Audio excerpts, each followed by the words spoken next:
I want to give all the praise, all the glory, all the honor unto Yahweh, Bahashim, Yahushai, Bahashim, Rikah, Kodash. Double honors goes out to the elder apostles of Great Millstone for teaching me the truth. Also want to acknowledge all the Akyam who are pushing the truth with sincerity throughout the four corners of the earth.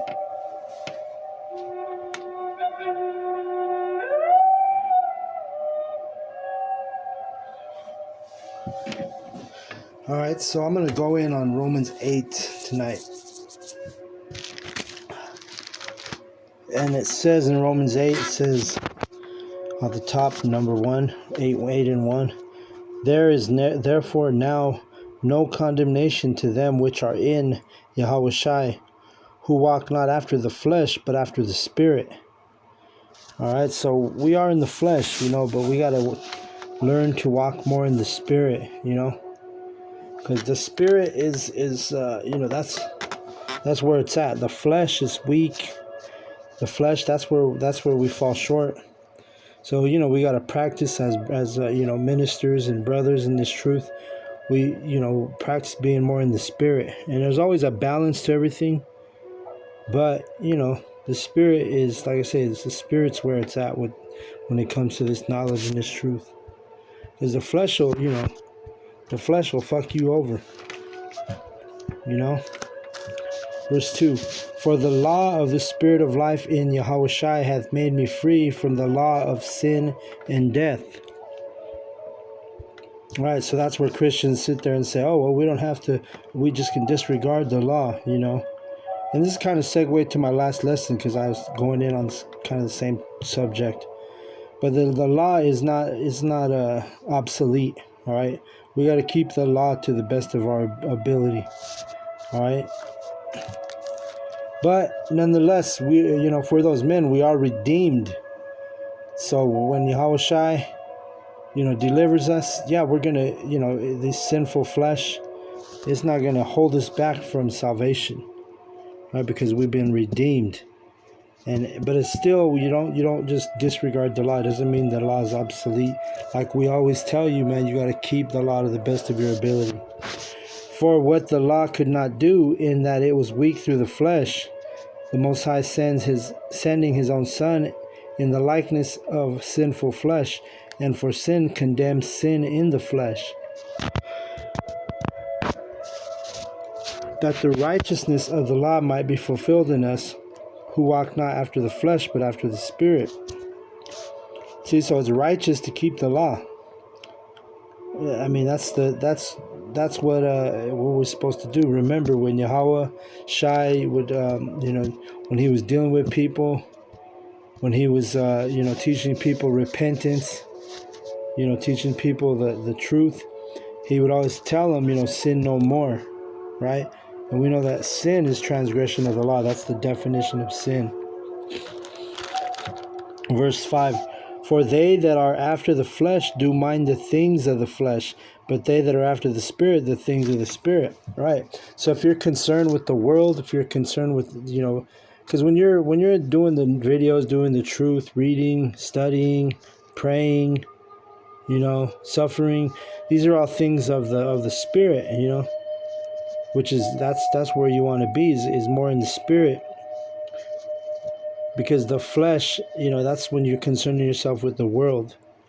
And if you don't be careful, then, the world can, the world can get you, the world could get you, But we know that, the ones who are of the elect, you can't be plucked out of the Father's hand. If you're of the elect, you can't be plucked out of the Father's hand, We fall, we make mistakes. But the difference is the elect has that conscience, that spirit of repentance. You feel guilty, you feel convicted when you mess up. Verse 6. And we're coming down to the wire, so this is the time really where we want to be in the Spirit and not be dealing in the flesh. For to be carnally minded is death, But to be spiritually minded is life and peace. You see that? Like the flesh will take you to the grave, man. But if you're walking in the spirit, you get peace, you know? Like for instance, it's the weekend comes around, like today's Friday. You can go out there and get you a piece of ass, go play the game, go out there, meet a new woman, you know, get yourself some strange, you know what I'm saying? But what's the cost of that, you know? You know, you gotta lower yourself to talk to these women. These women, really, especially these Babylonian women, they're not worthy of the men who are in this truth. They're not worthy of us. We're gracing them with our presence when we're around these women. You know, so you got to lower yourself, man. But you know, you decide to, hey, get some rest, do a lesson, just take it easy, just chill. That's going to give you peace, and at the end of the day, that's going to give you that life, right? Because you know, understanding and knowing this truth, that's what brings life, right? That's what that life comes from, this, you know, the true knowledge, the true understanding, and really walking in that spirit. All right, verse 7. Because the carnal mind is enmity against the Most High, for it is not subject to the law of the Most High, neither indeed can be. Right, the flesh can never keep the laws, right? So you're walking in the flesh, man, you're going to be sinning. You know, eventually that sin will lead to death. If Yahweh chooses to put you to death for our sin, even if we're of the elect, you know, because the Lord can put the elect to death. You know what I'm saying? Yeah, well, the elect are going to get saved and have salvation, but that doesn't mean the Lord, he can take anybody he wants out. If he wants, you know, to take an elect person out, he can do that. You know? Verse 8. So then they that are in the flesh cannot please the Most High, right? When you're worried about the flesh, when you're being carnal, you're being worldly, you can't please Yahweh. It's the faith and the spirit that pleases Yahweh, right? It even says without faith it's impossible to please him. Let's get that verse real quick. Let's get that precept.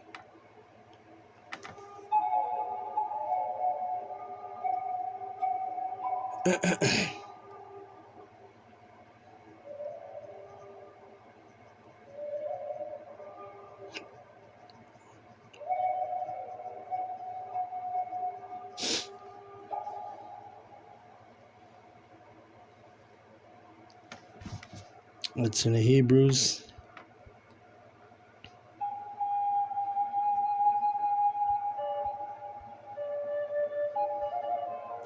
(11 and 6), it says, but without faith it is impossible to please him. For he that cometh to the Most High must believe that he is, and that he is a rewarder of them that diligently seek him. Right? And so the ones who are diligently seeking Yahweh are the ones who are doing the work, the ones who are constantly in these scriptures. You know, look at our elders. Those are great examples. The elders, I mean, they be going in hard on this truth, right? They like, you'll see Apostle Gabar, Apostle Tahar, Apostle Rakar, Apostle Ramlab. Their videos are like sometimes hour and a half, you know. And it's daily, and it could be multiple times a day. I mean, that's diligently seeking Yahweh, man, and doing it for the length of time that they've done it. You see? So he's going to reward men like that, you know? In Lord's will, I'm in that number, you know?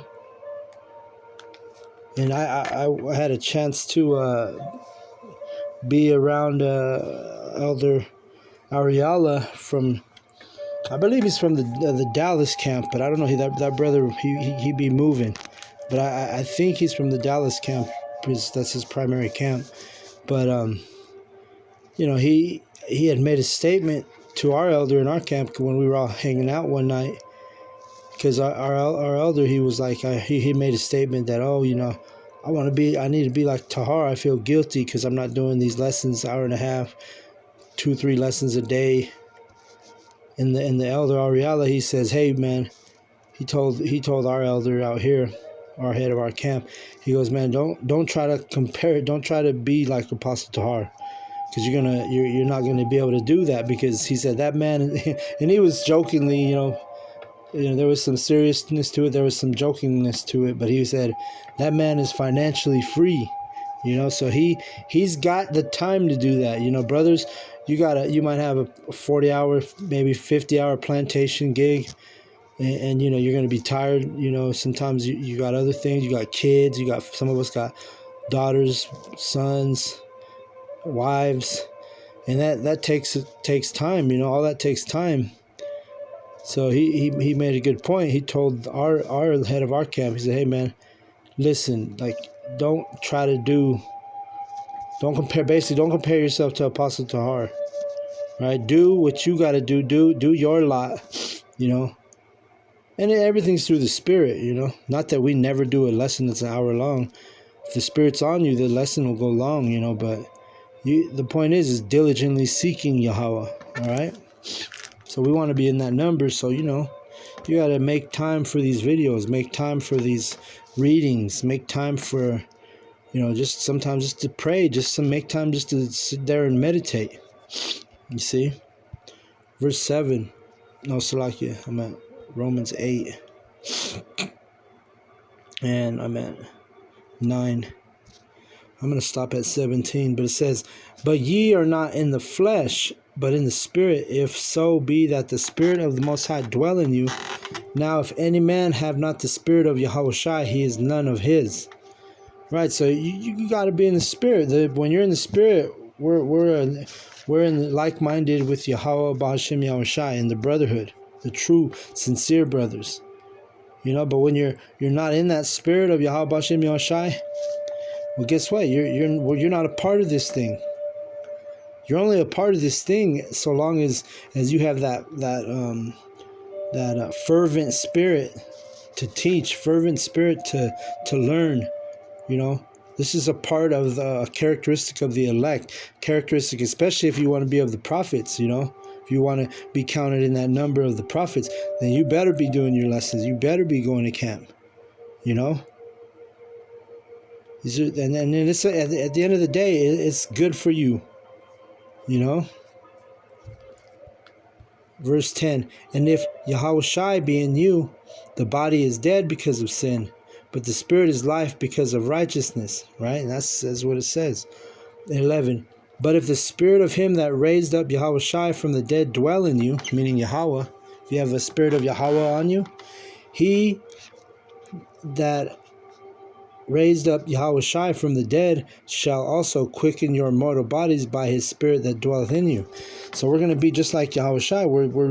We're like his little brothers, right? We're like Yahweh. We are Yahushua's brothers. I was watching, and a few times I've heard Apostle Gabar say, the men who are all linked of this truth, of this elect, this body, this one body. Really, we're all related, down the line. We have that same spirit. They're like-minded. We share with the afflictions that each other's goes through. All of us go through the same afflictions, and you might have times where things are running good, and then you're gonna have times where you're catching hell.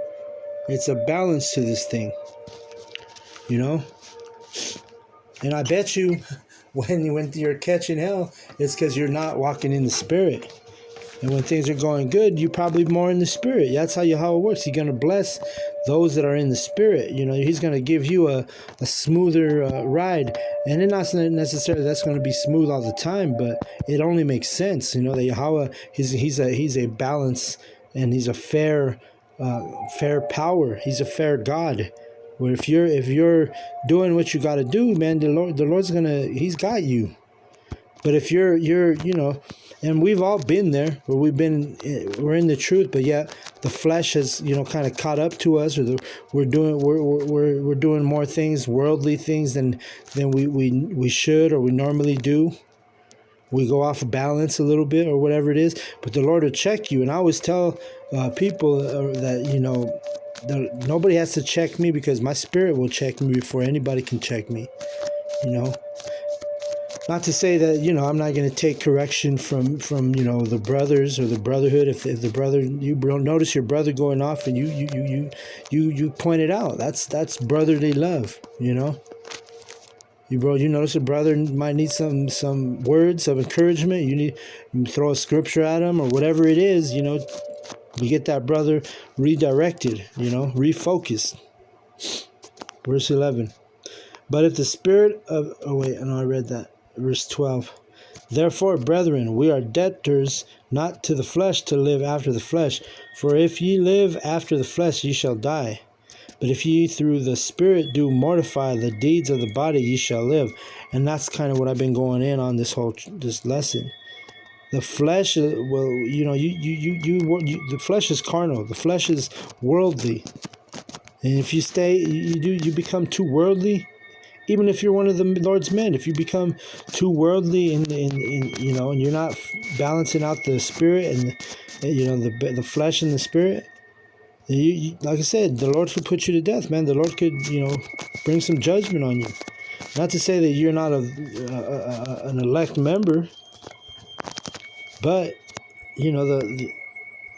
it's the price you pay if you want to be carnal, if you want to be living in this flesh. And you neglect the spirit. Verse 14. For as many as are led by the Spirit of the Most High, they are the sons of the Most High. For ye have not received the spirit of bondage again to fear, but ye have received the spirit of adoption, whereby we cry, Abba, Father. Right, we cry for our Father. Abba means Father. And we cry for Yahweh, right? That's why we're in Ezekiel 9. We're crying in the midst of all the abominations that we're around, right? Sighing and crying. And, because why? We're not meant to be in bondage. We don't have a spirit of bondage. Really, that's why it says in John, what is it? I'm trying to remember. It's going to be in John 8:32. It says, and ye shall know the truth, and the truth shall make you free. See, so once we have that mindset of the truth, once we understand the truth, we're no longer in bondage, Yeah, we're in captivity, but your mind, your spirit's free. You can handle captivity better because you know the end game. You know the truth. You know the prophecies. You know what's about to happen. You know that Yahweh is going to destroy Esau, Edom, and all his wickedness. And anybody who cleaves to that wickedness is going to be destroyed. But you know that the righteous will be delivered. And we also know, because we measure the time diligently, we also know we're getting close to that time. And because we know this truth, it makes us free, and we're no longer in bondage. Which bondage is another word for slavery. Or captivity, which, yeah, of course we're captives in the flesh, but you get some sense of peace and freedom knowing the truth. Like we just read, you know the truth, and the truth shall make you free in your mind, man. You know how to handle things. That's where that stability is going to come in, when all hell breaks loose, because of the truth that we know, because of think about it, man. The people around us, they don't have this same truth, faith, knowledge. So they're tormented, they're bothered, they're disturbed. They don't have they're not free like we are. This is why we are still like we're in for overall, generally speaking, the men of Yahweh Bashem Yashai, we got a beautiful spirit on us. Well, you look around these other people, they could have all the money in the world, they could have the woman they think they want, they could have the house they think they want, the car they think they want, but at the end of the day, they're not happy. That woman that they have is fucking tormenting their spirit. The car they have is breaking their fucking bank. The house is breaking the bank. You know what I'm saying? So they have all these different stressors that the elect men, we know what the priority is. We know what the true priority is. We know what's really important. So we're free. You see? Romans 8. And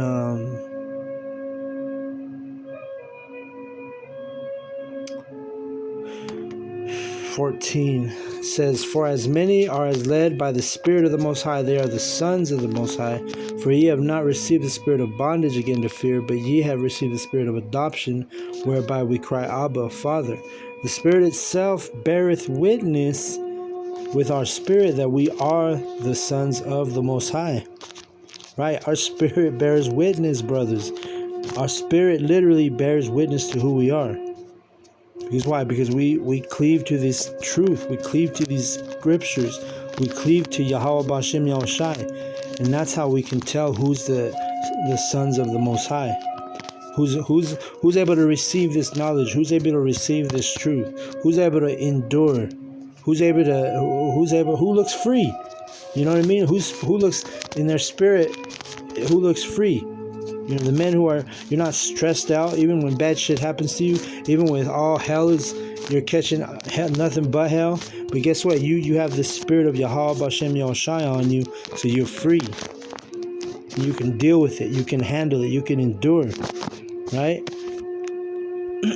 That's what's the beauty of this knowledge and the beauty of this truth that we have, is because it makes us free. It makes us, we're superheroes, figuratively speaking.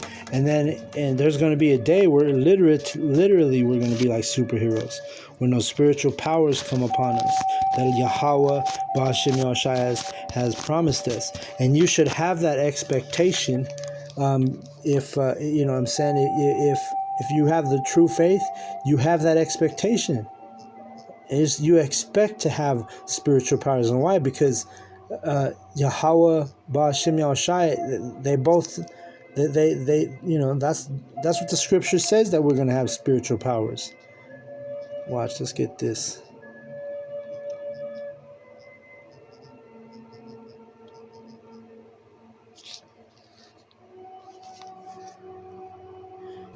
I read this on the call last Tuesday, and it's a beautiful verse, man. Psalm 62 and verse 5, it says, it's King David speaking, "My soul wait thou only upon the Most High, for my expectation is from him." See that? So we have expectations, and why? Because we know the truth. We know what the book says. We have the faith to believe the words in the book. We have the faith to believe that everything in this book is going to be performed the way Yahweh B'Shem Yahushai has promised us. You see? So you have an expectation. You should have an expectation. Matter of fact, if you don't have an expectation, you're probably not of the elect, because what are you expecting for? You're not expecting to get the spiritual powers that's spoken of in the scriptures. You're not expecting to be in a joint heir with Yahweh Shai, which is the next verse I'm reading in Romans. You're not expect to have multiple wives that the Bible speaks about.